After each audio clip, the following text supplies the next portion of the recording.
Greetings and welcome back to room 303 and our talks with Walt, as we are calling our readings through all of the poems of Leaves of Grass. We now turn to Song of Myself, passage number 28. I think I said to you guys when I was getting ready to lecture passage number 5 of Song of Myself that I had a colleague who asked me when she knew I was going to give this series of talks on every poem of Leaves of Grass. She asked me, I think I said to you at the beginning of that discussion, what are you going to do with the poem from Song of Myself number 5? Well, the same colleague asked me, what are you going to do with passage number 28 from Song of Myself? Now let's go ahead and say it out loud before we even begin.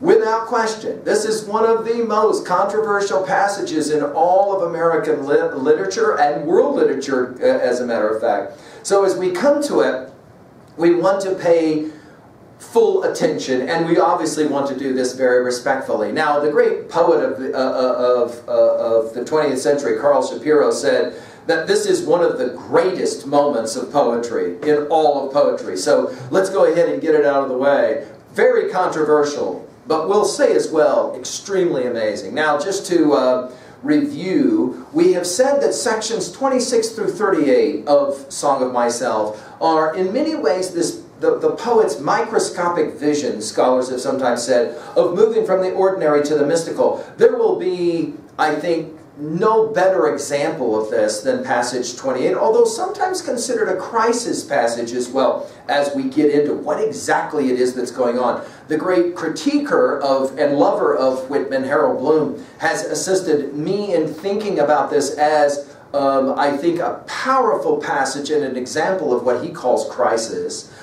Sections 27 through 38, we said already, emphasize the power of touch. And just to remind, I think I've said that one single line for me sticks out from all of Song of Myself from passage 4, both in and out of the game, and watching and wondering at it, and then he finishes that passage with, I witness and wait. It seems to me that line in passage 4 is in some ways predicting what we're going to now see in passage 28. Now, I've already mentioned earlier lectures, so I hope you've been following our stuff at learnstrong.net, down that left-hand side, Talks with Walt. The 24 poems of inscription, the 19 sections of Palmanock, and the previous 27 sections of Song of Myself, all in some ways have now led us to what we will find ourselves asking. What exactly is going on here? The poet's search for an individuality, an aspect of his evolving self. Is that what's going on here? We're going to ask you to take your own stab, no pun intended, at what exactly is going on here in passage 28.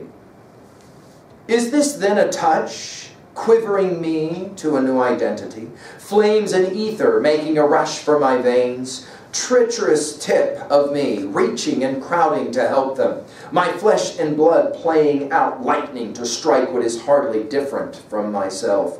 On all sides, prurient provokers, stiffening my limbs, straining the udder of my heart for its withheld drip, behaving licentious toward me, taking no denial, depriving me of my best as for a purpose, unbuttoning my clothes, holding me by the bare waist, deluding my confusion with the calm of the sunlight and pasture fields, immodestly sliding the fellow senses away. They bribed to swap off with touch and go and graze at the edges of me. No consideration, no regard for my draining strength or my anger, fetching the rest of the herd around to enjoy them a while, then all uniting to stand on a headland and worry me. The centuries desert every other part of me. They have left me helpless to a red marauder. They all come to the headland to witness and assist against me. I am given up by traitors. I talk wildly. I've lost my wits. I and nobody else am the greatest traitor. I went myself first to the headland. My own hands carried me there. You villain touch! What are you doing? My breath is tight in its throat. Unclench your floodgates. You are too much for me. Now, that last line will, of course, take us to the last line of passage 27. To touch my person to someone else's is about as much as I can stand. And it is true, there's no doubt that we're going to find ourselves hearing all kinds of echoes all the way through. I mean, just hear the opening lines of passage 4. Trippers and askers surround me. People I meet, the effect upon me of my early life, or the ward and city I live in, or the nation, the latest dates, discoveries, and on he goes.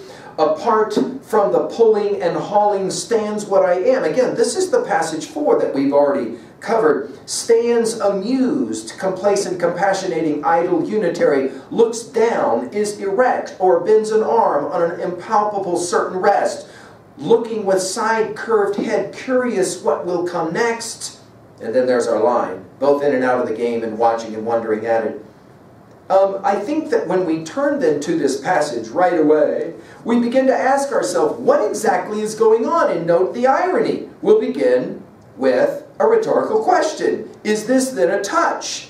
Now, as we've said already, there's multiple meanings of the word touch. We can obviously have physical touch. We can have intellectual touch. It's very possible that's happening right now as we enjoy this passage. We obviously can have spiritual touch. We think about the metaphysical poets like John Donne. Notice the use of the word quivering. Now I want to point out, and again at 2b, write this down, 18 times in this brief poem, ing will finish one of the words, beginning with the word quivering. Go ahead and just pay attention the way that it works. Can I just say this out loud? Shapiro's right. We're looking at poetic genius here as we look at a passage like this. Guys, I have every conviction that Whitman wrote these words smiling as he was playing the game. However, there may have been some tears as well, because we're definitely going to sense there's some kind of crisis going on here. By the way, the word quivering will come back to us a couple of different times in Leaves of My Grass. In Leaves of Grass in profound ways. I sing the body electric, a quivering jelly of love, he'll call it, and then to the garden, the world, the quivering fire. So we're going to see this in other poems as we go. Notice here, though, it's quivering me to a new identity. By the way, of all the editing that Whitman did in the 1855, from the 1855 edition, the original edition of Song of Myself to the Deathbed edition, some 6 to 9 different editings later, depending on how you count it, this set of lines remains the same in all subsequent editions with a few punctuation differences. The words remain the same. This was published in 1855. You can see why so many people read this and went, what in heaven's name is he on about? Beginning, of course, with quivering me to a new identity. By the way, he loves the word identity all the way through Leaves of Grass. There is theming this struggle of identification. Notice he begins his poem, what I assume, you shall assume, every atom belonging to me as well belongs to you. And then, of course, a few sections later is Walt Whitman. He begins to say who he is, identifying himself, taking us, of course, back to Odysseus and the Odyssey. Flames and ether. Now, again, flame imagery is crucial to our reading of Leaves of Grass. And ether, making a rush for my veins, this ecstatic kind of language we've already pointed out. Treacherous tip of me. Obviously, we're going to have all kinds of erotica that will happen. And this is why this poem is often considered off limits to younger people to have read it. However, I can't tell you the number of young people who have told me, you know, I really wasn't much into Whitman or to Song of Myself, and then I read passage 28 and was like, I never knew anybody wrote poems like this, and now I'm interested in this guy, Whitman. What is going on? Well, scholars will look at this passage and ask the same question. What is going on? Treacherous tip of me, reaching and crowding to help them. Now, obviously, the antecedent to the pronoun them are the flames and ether making a rush for my brain, for my veins, and yet we're not altogether sure. At 2b, you can write this down. Scholars have pointed out this is one of the classic examples where metaphor and metonymy will, in fact, join, and we're not always sure if we're talking about or we're talking actually as is. Treacherous tip of me reaching. We're going to see all kinds of phallic, by the way, references all the way through this, which will take us, of course, back to the game of passage 4, right? Of me reaching and crowding to help them, my flesh and blood Playing, again, I told you, it's the game of passage 4, right? Playing out lightning to strike what is hardly different from myself. So again, it's this dance between the physical and the metaphysical. On all sides, prurient provokers. Again, go back to that opening line of passage 4. Trippers and askers surround me, taking us to Psalm 22, verse 12, as we commented on in that lecture back at passage 4. The many bulls surround me, the bulls of Bashan and all of that. So we've got some biblical stuff going on here. By the way, I think in the mind of Whitman as well, he's playing around with the betrayal of Jesus Christ from Matthew 27, Mark 15.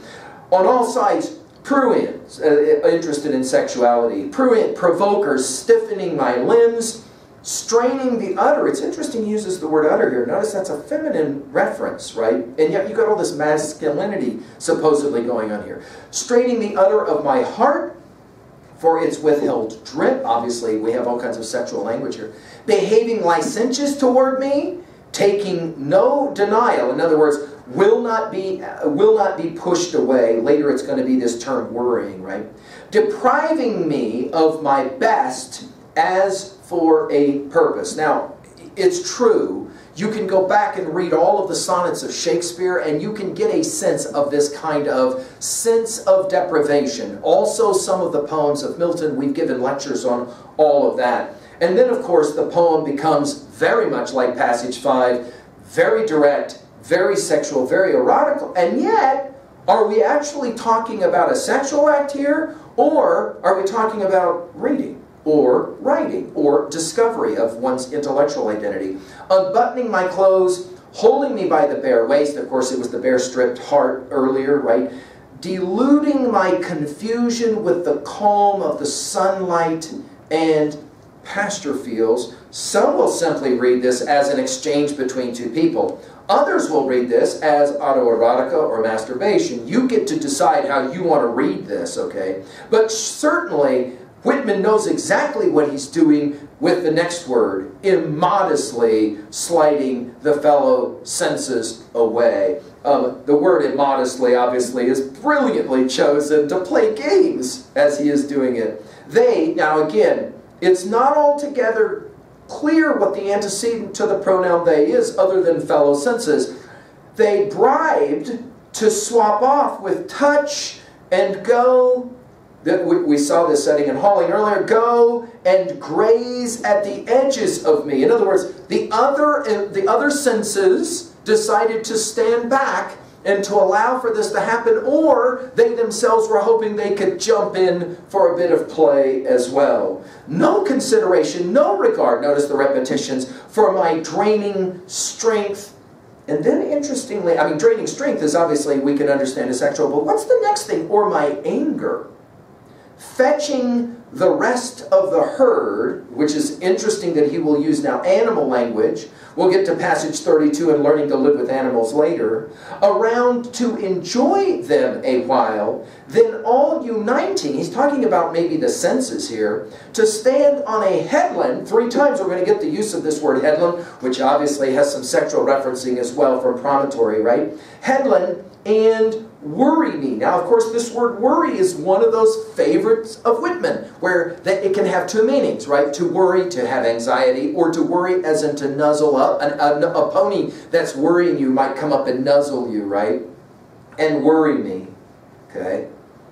Then, by the way, go back to passage 24 and the phallic imagery as we've commented on it there, and we'll be playing a similar game. The centuries, that is to say, the people who are supposed to be in charge, desert every other part of me. They have left me helpless to a red marauder. Now, a lot of people have tried to speculate on what's going on with this red marauder. Is this sexual? Is this violent? Are we talking about some referencing to war? And notice all the violent language as well in this passage. They all come to the headland, the second use, to witness, again, go back to that passage 4 when he says, I witness and wait, right? And assist against me. Who is the me that's being assisted in? Who is being helped? Who is being attacked? It's brilliant. And it's, of course, again, the quest for poetic identity. I am given up by traitors. Now we're going to get all kinds of Judas language, the betrayal language, again, of Matthew 27, Mark 15, right? I talk wildly. I've lost my wits. That is to say, the ecstatic experience. I and nobody else am the greatest traitor. Interesting line. I went myself first to the headland. Again, the third usage. My own hands carried me there. Now, I already commented on the fact that Whitman was very interested in cosmogonic myths, and he was very interested in especially the Egyptian cosmogonic myth, that the world cosmogonic of or relating to where we all come from, that the beginning of the world was actually created by the gods simply having an ejaculation moment. That is to say, the world was created from the gods through some kind of a, not speaking, but rather a physical act of ejaculation. And Whitman may be playing around with this idea here, right? And then he says it, you villain touch. We don't know if he's being serious or if he's being comic here. Notice the exclamation point. What are you doing? It's an interesting line. It makes us think, of course, of that moment, that pivotal moment in D.H. Lawrence's Rocking Horse Winter, when Mom comes in on Son. What are you doing, right? What are you doing? My breath is tight in its throat. Go back to passage 26, right? The fakes of death. What are you doing? My breath is tight in its throat. Unclench the release now. Your floodgates. You are too much for me. And then, of course, we read about all I can stand from the last line of passage 27. I've had students that say, I never knew anybody wrote poems like this. This is amazing. So you're telling me this is considered some of the greatest literature of the American tradition. I am, and here it is. It's beautiful stuff, and yet challenging to know exactly what's going on. At 2A messages here. Well, obviously the quest for the poetic or the artistic identity and the power of joy, as well as potentially shame or fear, is also being played out here. At 2B, the dance, as I said it, between metaphor and metonymy. We're not altogether sure, are we talking about something or actually something in a poem like this? Of course, the power of a word picture cannot be overstated. At 3A, I've mentioned biblical references here. The idea of being betrayed, the idea of being attacked is all being played out here. I want to, though, mention James Joyce's Portrait of the Artist as a Young Man, and I think this kind of a passage helps us to read that novel even better. Finally, at 3B, hey guys, I told you at 3B, we're always asking, can you own this material for yourself? So here it comes.